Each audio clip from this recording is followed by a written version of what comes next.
श्री शिवाय नमस्तुभ्यं। दोस्तों, जैसा कि आप सब जानते हो, कल है रविवार का दिन और रविवार के दिन पड़ रही है सप्तमी तिथि। दोस्तों, बस आपको 21 हरे मूंग के दाने से अचूक उपाय करना है। यदि आप इस उपाय को करते हो तो आपके जीवन में जो भी समस्या है, जो भी मनोकामना है, चाहे वो धन को लेकर हो, व्यापार को लेकर हो, नौकरी को लेकर हो, या फिर आपके जीवन की कोई विशेष मनोकामना हो जो काफ़ी दिनों से पूर्ण नहीं हुई है, तो इस उपाय को अवश्य कीजिएगा। इस उपाय को करने से आपकी मनोकामना अवश्य ही पूर्ण हो जाएगी। साथ ही साथ आपके जीवन में जो भी समस्याएं चल रही होंगी, वो सारी समस्याएं आपकी समाप्त हो जाएंगी। पूज्य गुरु जी की कथा को सुनकर उपाय को अच्छे से समझाने का प्रयास करेंगे। तो आइए दोस्तों, जानते हैं उपाय कैसे करना है। दोस्तों, पहला जो उपाय है वह है विशेष मनोकामना पूर्ति के लिए। यदि आपकी कोई विशेष मनोकामना है, काफ़ी दिनों से पूर्ण नहीं हो रही है, तो इस विशेष उपाय को अवश्य कीजिए। इस उपाय को करने के लिए सबसे पहले आपको लेने हैं 21 हरे मूंग के दाने। अब जो आप 21 हरे मूंग के दाने लोगे ना, वो खंडित नहीं होने चाहिए, इस बात का विशेष ध्यान रखना। साथ ही दोस्तों, आपको लेनी है एक बेलपत्र। बेलपत्र भी खंडित नहीं होनी चाहिए। साथ ही आपको लेना है एक लोटा जल तांबे के पात्र में। अब इस उपाय को आप सुबह से लेकर शाम तक कभी भी कर सकते हो। अब आप चले जाइए शिव जी के मंदिर में। शिव जी के मंदिर में जाकर सबसे पहले आपको एक लोटा जल श्री शिवाय नमस्तुभ्यं कहते हुए शिवलिंग के ऊपर धीरे धीरे समर्पित कर देना है। अब जो दोस्तों आपके पास 21 हरे मूंग के दाने हैं ना, वो आपको माता असौसुंदी के स्थान पर समर्पित करने हैं। अब माता असौसुंदी का स्थान जो होता है, जलाधारी के बीचों बीच में होता है, मोटी सी लाइन बनी होती है नाग देवता की तरह, वही माता असौसुंदी का स्थान होता है। तो वहाँ पर आपको 21 हरे मूंग के दाने समर्पित कर देने हैं। अब जो आपके पास एक बेलपत्र है, वो भी आपको बेलपत्र माता असौसुंदी के स्थान पर ही समर्पित कर देना है श्री शिवाय नमस्तुभ्यं कहते हुए। अब जो बेलपत्र की डंडी का मुख होगा, वो आपको जलाधारी की तरफ रखना है। इस तरह आप बेलपत्र चढ़ाओगे। उसके बाद वहीं पर बैठकर आपको भगवान से मनोकामना कहनी है, जो भी आपकी विशेष मनोकामना है, चाहे धन को लेकर हो, व्यापार को लेकर हो, नौकरी को लेकर हो, जो भी आपके जीवन में विशेष मनोकामना कहिए। साथ ही साथ जो भी आपके जीवन में समस्या चल रही है, नौकरी को लेकर या फिर व्यापार को लेकर, तो अपनी समस्या कहिए।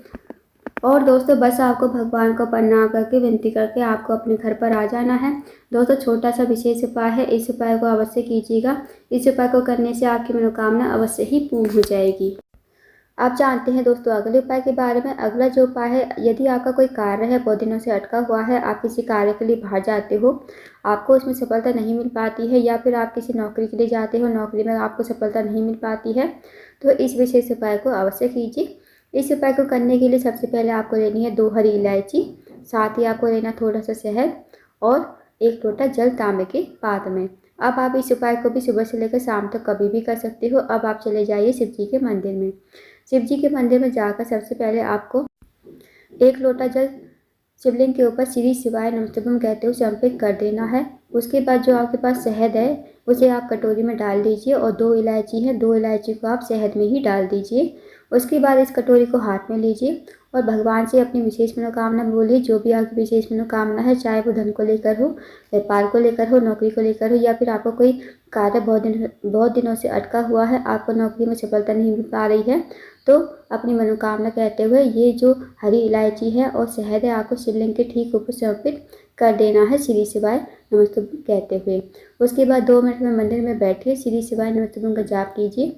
उसके बाद आपको भगवान को प्रणाम करके विनती करके आपको अपने घर पर आ जाना है। तो दोस्तों, बहुत ही अचूक और विशेष उपाय है, इस उपाय को अवश्य कीजिएगा। इस उपाय को करने से भी आपका जो भी कार्य अटका हुआ है पूर्ण हो जाएगा। अब जानते हैं दोस्तों अगले उपाय के बारे में। दोस्तों, अगला जो उपाय है वो है रोग मुक्ति के लिए। यदि आपके घर में कोई व्यक्ति काफ़ी लंबे समय से बीमार है, उसकी जो बीमारी है दूर होने का नाम नहीं ले रही है, तो इस विशेष उपाय को करके देखिएगा। इस उपाय को करने के लिए आपको लेनी है एक बेलपत्र। अब जो आप बेलपत्र लोगे, वो कहीं से कटी फटी खंडित नहीं होनी चाहिए, इस बात का विशेष ध्यान रखना। साथ ही दोस्तों, आपको लेना है एक लोटा जल तांबे के पात्र में। अब आपको इस उपाय को भी सुबह से लेकर शाम तक कभी भी कर सकते हो। अब आप चले जाइए शिव जी के मंदिर में। शिव जी के मंदिर में जाकर सबसे पहले आपको एक लोटा जल शिवलिंग के ऊपर धीरे धीरे समर्पित कर देना है। उसके बाद जो आपके पास एक बेलपत्र है, वो आप अपने सीधे हाथ में रखोगे और भगवान से प्रार्थना करोगे उस रोगी व्यक्ति के लिए, जो रोगी व्यक्ति आपके घर में काफ़ी लंबे समय से बीमार है, उसकी बीमारी दूर होने का नाम नहीं ले रही है, तो उस रोगी व्यक्ति का नाम लेना, गोत्र बोलना और इस बेलपत्र को कुंडकेश्वर महादेव का नाम लेते हुए शिवलिंग के ऊपर समर्पित कर देना। 2 मिनट मंदिर में बैठना, श्री शिवाय नमस्तुभ्यम का जाप करना। उसके बाद जो आपने बेल पर चढ़ाई है ना शिवलिंग के ऊपर, वो आपको महादेव से प्रार्थना करके औषधि के रूप में आपको अपने घर पर लेकर आनी है। फिर आपको इस बेल पर को उस रोगी व्यक्ति को खिलाना है जो रोगी व्यक्ति आपके घर में काफ़ी लंबे समय से बीमार पड़ा है। उसे आप कुंडकेश्वर महादेव का नाम लेते हुए इस बेल पर को चबा चबा कर खाने को कहना है। और यकीन मानिए दोस्तों, यदि आप इस उपाय को कर लेते हो तो जो भी व्यक्ति आपके घर में काफ़ी लंबे समय से बीमार है उसकी बीमारी दूर हो जाएगी और साथ ही साथ वो रोग मुक्त हो जाएगा। आप जानते हैं दोस्तों अगले उपाय के बारे में। अगला जो उपाय है वो है, अगर जीवन में धन की कमी है, पैसों की तंगी है, या फिर आर्थिक तंगी से बहुत ज़्यादा परेशान हो, या फिर एक पैसा कमाते हो सवा पैसा आपका बीमारियों में खर्च हो जाता है, या फिर आपके घर पैसा तो आता है पर पता नहीं चलता है कहाँ चला जाता है, आपके घर में माता लक्ष्मी का वास नहीं है, माता लक्ष्मी आपसे रूठी हुई है, तो इस विशेष उपाय को अवश्य कीजिए। इस उपाय को करने के लिए सबसे पहले आपको लेने हैं 9 चावल के दाने, साथ ही आपको लेना है थोड़ा सा कच्चा दूध और 1 लोटा जल स्टील के पात्र। अब जो आप 9 चावल के दाने लोगे वो खंडित नहीं होने चाहिए दोस्तों, इस बात का विशेष ध्यान रखना। साथ ही अब आपको इस उपाय को सुबह से लेकर शाम तक कभी भी कर सकते हो। अब आप चले जाइए शिव जी के मंदिर में। शिव जी के मंदिर में जाकर सबसे पहले थोड़ा सा जल शिवलिंग के ऊपर श्री शिवाय नमस्तुभ्यम कहते हुए समर्पित कर देना है। उसके बाद जो आपके पास 9 चावल के दाने हैं वो आपको लोटे में ही डाल देने हैं श्री शिवाय नमस्तुभ्यम कहते हुए, और जो आपके पास कच्चा दूध है वो भी आपको लोटे के जल में डाल देना है श्री शिवाय नमस्तुभ्यम कहते हुए।